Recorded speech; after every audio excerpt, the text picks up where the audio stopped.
Hi, this is Danusha, and I just wanted to come on here and say a few things about Litfield because in some ways when you're running a writing community, it's like having a secret society.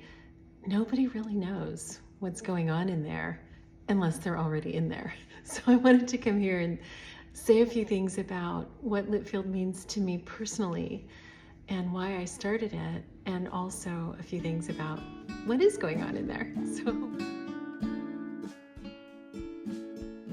When I started writing, I was in my later 20s when I committed to writing, and I was very lucky to live in the same town as the poet Ellen Bass and to get to study with her at her home and with writers who came through and taught at her house, and writers like Duran Lux, her husband Joseph Millar, Jericho Brown, all kinds of poets came through. And so I was very lucky to have that kind of context. But a few years later, I had my son, Santiago, and he was in the hospital a lot, and therefore I was too. And going to graduate school and having that kind of experience just didn't seem like a remote possibility for me. But it did feel important to keep studying poetry and to keep deepening in my knowledge around poetry and to just keep being in a community of poets. And I really wanted to create something that was in that way very accessible for writers who, for different reasons, it's either you've already finished graduate school or are in the situation where that's not really the thing that calls to you in terms of a way to study, or it would just not be possible for you for whatever reasons, that you would need a different kind of setting, but still want to really deepen in your work.